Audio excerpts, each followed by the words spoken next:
మానకూడదు. నీళ్లతోనూ కన్నీళ్లతోనూ మట్టి మాత్రం తడవాలి.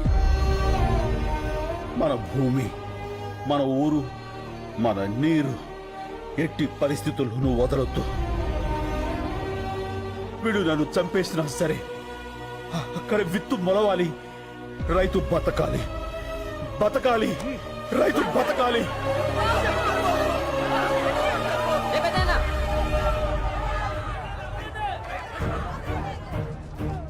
చూడండి, ఆ ఎదలకు ఏడు వినపడదు.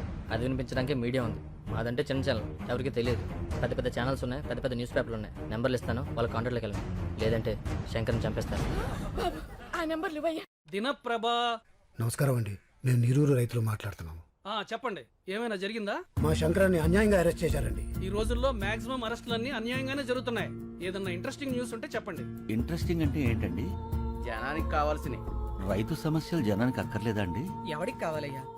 సమస్య కూడా స్పైసీగా ఉండాలి. మంత్రి గారి ఇంటి మీద రాళ్ళేయండి, గంటకోసారి టెలికాస్ట్ అవుద్ది. రైతులందరూ కలిసి రైలు తగలబెట్టండి, 10 నిమిషాలకు ఒకసారి టెలికాస్ట్ అవుద్ది. రైతులకు అలాంటివి రావే. మీకు ఏదొచ్చో అది చెయ్యండి అయ్యా. అయ్యా, లాకప్లో శంకర్ని ఏ క్షణంలో అయినా చంపేయచ్చు. అదే కానీ జరిగితే ఫస్ట్ మాకే చెప్పండి. మీకు ఏ రేంజ్లో పబ్లిసిటీ ఇస్తామో చూడండి. మనం భూముల్ని కాపాడుకోవాలి, శంకర్ బాబుని కాపాడుకోవాలి. అది జరగాలంటే మన ఊరికి జరిగిన అన్యాయం దేశమంతా తెలియాలి. అన్ని టీవీల్ని, పత్రికల వాళ్ళని మన ఊరికి రప్పించాలి. భూమిని నమ్మిన వాడి ఏడుపు భూమంతా వినపడాలి. అది జరగాలంటే మనం అనుకున్నదే చేయాలి. వాళ్ళ దృష్టిలో రైతు చేతకాని వాడే కావచ్చు, కానీ చావ చచ్చిన వాడు మాత్రం కాదు.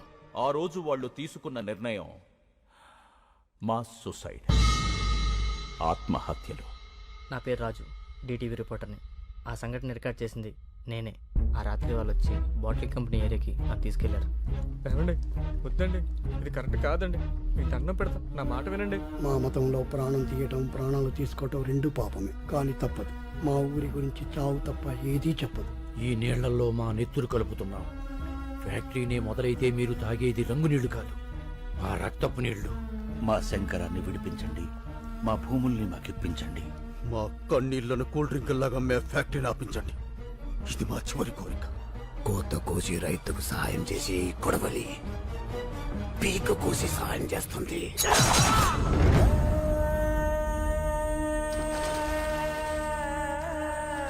చరిత్రలో మరో బ్లాక్ డే. అసెంబ్లీ, పార్లమెంట్ మౌనం పాటించాయి. తీర్పు వెలువడే వరకు నీరూరులో కోలా ఫ్యాక్టరీ పనులు నిలిపివేయాలని కోర్టు ఆదేశించింది. జరిగిన పరిణామాల మీద నివేదిక తయారు చేసే బాధ్యత కృష్ణమూర్తి కమిటీకి అప్పగించింది. శంకర్ని విడుదల చేసింది.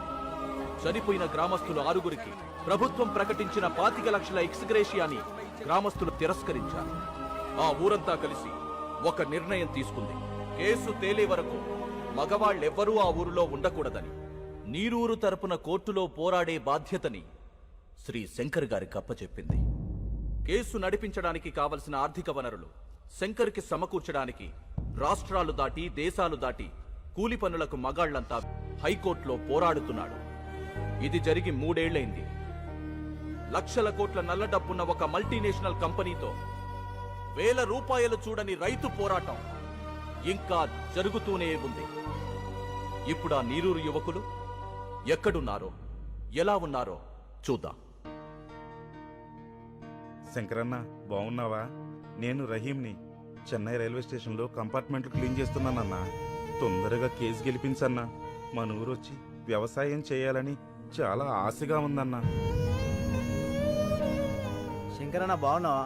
నేను ఇక్కడే వైన్ షాప్లో పనిచేస్తున్నా, ముంబై. ఇక్కడ అస్సలు మర్యాద లేదన్నా, కుక్కలా చూస్తున్నారు. నా వదిలే అన్నా, మనమే గెలుస్తాం కదా. అందరిని అడిగానని చెప్పన్నా. మా అమ్మకి అప్పుడప్పుడు ఫోన్ చేసి మాట్లాడుతుండన్నా. నువ్వు మాట్లాడితే తనకు ధైర్యంగా ఉంటుంది. అన్నా, నేను గోవిందప్ప కొడుకుని. ఇక్కడ డ్రైనేజీలు క్లీన్ చేస్తున్నా. మట్టి తీసుకుని చేతులతో కుళ్ళి కడుగుతుంటే ఏడుపు వస్తుందన్నా. ఊరొచ్చేయాలని ఉంది. తొందరగా కేసు గెలిపించన్నా. ఇది 4 లక్షల రూపాయల చెక్. ఇవి కేవలం డబ్బులు కావు. ఇలా ఎక్కడెక్కడో బ్రతుకుతున్న వాళ్ళందరూ కలిసి సంపాదించిన కన్నీళ్లు, వాళ్ళు పంపిన ఆశలు మా క్లబ్ ద్వారా కలెక్ట్ చేసి ఇప్పుడు శ్రీ శంకర్ గారికి అందజేస్తున్నాం. ఒక మాట, ఒక ఊళ్ళో మగాళ్ళందరూ అమ్మా నాన్నల్ని, భార్యా బిడ్డల్ని, అక్కా చెల్లెల్ని అందరినీ వదిలేసి ఎక్కడో బతుకుతున్నారంటే శంకర్ ఉన్నాడన్న ధైర్యం, ఆ మనిషి మీద వాళ్లకున్న నమ్మకం. Mister Shankar, please. ఆ కాగితాలు మీకు ఎప్పటికీ రావని చెప్పమన్నా అన్న. మీ డబ్బు మీరు తీసుకోండి. Hello sir. ఎక్కడికన్నా? పోలీస్ స్టేషన్కి. ఎందుకు? లొంగిపోతాన్రా. చాలా తప్పు చేశాను. ఆ శంకర్ గురించి తెలిసాక నేను ఇక్కడ ఉండటం కరెక్ట్ కాదు. హలో, ఏమైంది? ఓల్డేజ్ హోమ్లోకి రౌడీలు వచ్చి ముసలి కొడతారటన్నా. తిప్పరా ఆటోని.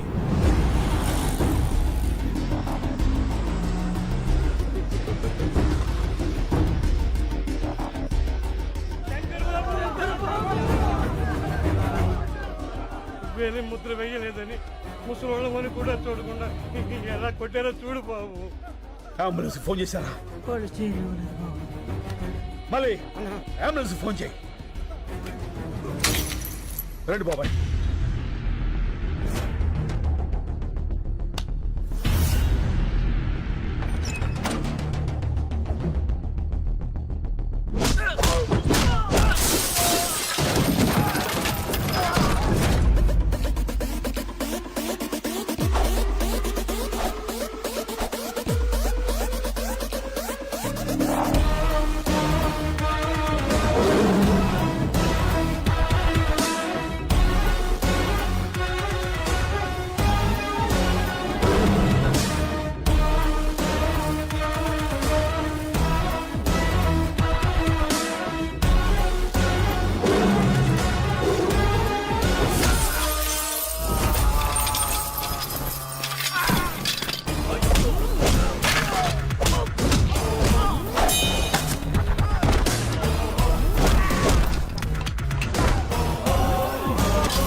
అంబులెన్స్.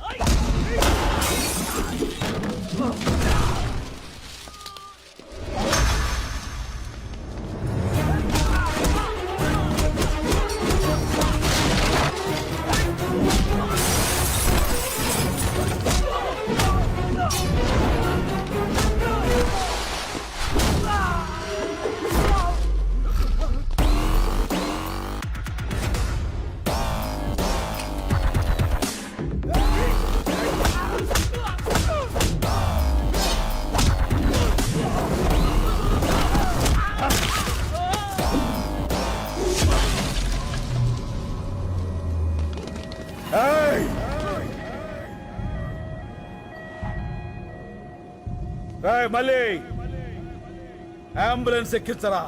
ఎక్కించు. ఎవడడ్డు వస్తాడో చూస్తా. రండ్రా.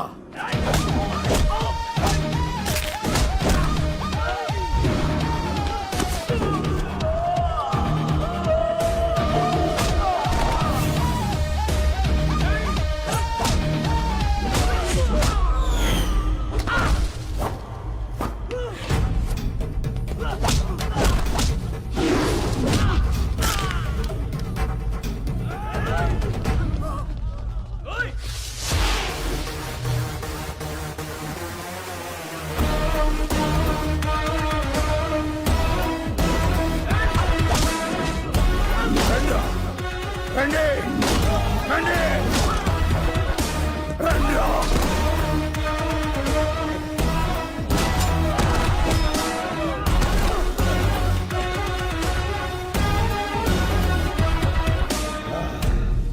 అన్నా, మనకెందుకన్నా ఈ గొడవలు?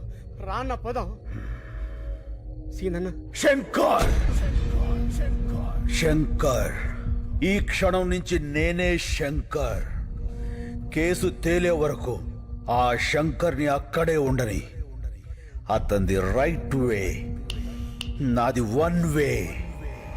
కష్టం వస్తుందో కార్పొరేట్ సిస్టమ్ వస్తుందో రమ్మను. ఒక్కొక్కళ్ళని ముక్కలు ముక్కలుగా నరికి వరి కంకులకు ఎరువుగా వేస్తా. వాడే వాడే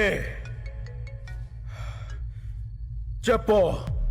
నలుగురిని కొడితే హీరో అయిపోతావా? ఏంట్రా నీ పొగరు? ఏయ్, పొగరు నా ఒంట్లో ఉంటది, హీరోయిజం నా ఇంట్లో ఉంటది.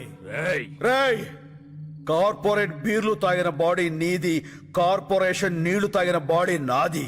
పెట్టుకోకో. ఏంట్రా కొత్తగా కనిపిస్తున్నా? After gap boss is back. చూస్తారా? వెయిటింగ్.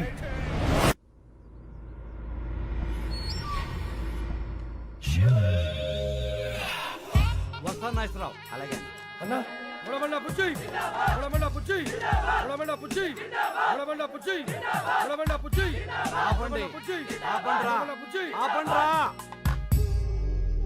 తమ్ముడు ఎక్కడ రాజా? తమ్ముడు గురించి అడిగితే తలదించుకుంటావేంట్రా? తమ్ముని ఎవడో కొట్టాడంట అన్న. అప్పటి నుంచి రజనీకాంత్ సినిమాలో రమ్యకృష్ణ లెక్క గదిలో నుంచి బయటికి రావట్లేదన్న. ఎవడో వచ్చి మా తమ్ముడిని కొట్టిపోతుంటే మీరేం పీకుతున్నారా? మేమంతా బిర్యానీ తిన్నికే కోటి పోయినామన్న. ఇంత లోపల వాడు వచ్చి కొట్టెళ్ళిపోయాడు. ఎవడాడు ఎవడాడు? హలో, బోరా బండ బుజ్జిని రాజా. బోరా బండ బుజ్జా? బోరా బండ బుజ్జి కాదు, బోర బండ బుజ్జి. ఆ, ఏం కావాలి? నా తమ్ముడిని కొట్టావంట. హలో హలో, ఏదో నెట్వర్క్ ప్రాబ్లం ఉంది. హలో, కామెడీలొద్దు రాజా, సీరియస్ మ్యాటర్. నీ గర్ల్ ఫ్రెండ్ అందంగా ఉంది, అది ఇప్పుడు నా దగ్గర ఉంది. సార్ సార్ ప్లీజ్ తనేం చేయకండి సార్, మీకు దండం పెడతాను. చెప్పండి సార్, నేనేం చేయాలి? అయితే తొందరగా రా. అలాగే సార్, తప్పకుండా సార్. అన్న వచ్చిండు.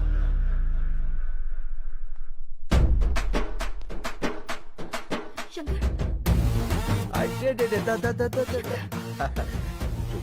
ఎందుకు లచ్చి అంత టెన్షన్? నేను వచ్చేసేగా, గంటలో ఎంత చిక్కిపోయావు. దా వెళ్ళిపోదాం. రాజా, రొమాన్స్ లాపో, ఇది పార్కు కాదు, నా కొంప. సారు, అసలు జరిగింది ఏంటంటే, పంచాయతీలొద్దు రాజా, నా తమ్ముడని తెలియ కొట్టుంటావు. తెలిసే కొట్టాను. ఆ, సరే, అయిందేదో అయింది, కాళ్ళు పట్టుకుని వెళ్ళిపో. అలాగే సార్. కాళ్ళు పట్టుకున్నా, వస్తా. రండి. ఓయ్ రాజా, ఏంటి బుజ్జి? నేను చెప్పింది నీ కాళ్ళు నువ్వు పట్టుకుని ఎక్సర్సైజ్ చేయమని కాదు, నా తమ్ముడి కాళ్ళు పట్టుకుని ఎక్స్క్యూజ్ అడగమని. అదిగో నీకు కన్వీనియంట్ గా ఉంటుందని నా తమ్ముడు కాళ్ళు కూడా జాపు కూర్చున్నాడు. ఓ పని చేయి, ఏంటి? ఈసారి నువ్వు పట్టుకో, నాకు వేరే పని ఉంది. పదండి. రాజా, ఆ, నీ కామెడీగా ఉన్నట్టుంది మ్యాటరు. అన్నా ఆ జోలికి వెళ్ళొద్దన్నా. ఏ ఆ శంకర్ కాదన్నా, కత్తిసీను. కత్తిసీనా? ఆడెవడు? 10 ఏళ్ల కింద చెంచలోడ జైలు ఉన్నప్పుడు చూసినానా, చాలా డేంజర్ గాడు. ఏమి రాజా, నీ పేరు చక్కెర కాదు కత్తిసీన్ అంటున్నాడు వీడు. ఏమిటి కొత్త న్యూస్? ఎవడ్రా కత్తిసీను? ఎవడో పోరం పొగ్గాడు పేరు చెప్పి శంకర్ని శంకర్ కాదంటారేట్రా? ఎవడ్రా కత్తిసీను? చొచ్చుగాడు. డాబార్. మీరున్నారు సార్, మీకేం తెలీదు. ఈడెవడో ఏదో వచ్చేసి మిమ్మల్ని కత్తిసీన్తో పోలుస్తాడేంటి? వాళ్ళు చెప్పింది కరెక్ట్, నేనే కత్తిసీను. ఆ ఇన్ఫర్మేషన్ నా దగ్గర లేదండి. ఇప్పుడు చెప్పానుగా. అయితే ఇప్పుడు చూడండి. ఉమ్. రేయ్, కత్తిసీను గారు గొప్పోరే, శంకర్ బాబు గారు గొప్పోరే. ఓకేనండి, నేను ఎక్కువ కాలం బతకనండి. మీరు పెట్టే టెన్షన్ కి ఇప్పుడు సడన్ గా చచ్చిపోతా, గ్యారంటీ. రూమ్ లో బయట తీసుకొచ్చి ఏం మీరు వెళ్ళి కాలు మొక్కిస్తున్నావు లేదా చెప్పు, లేకుండా రూమ్ లో పోతా. వద్దురా, పట్టిస్తా. రాజా పట్టుకో. ఎలా పట్టుకుంటాడు?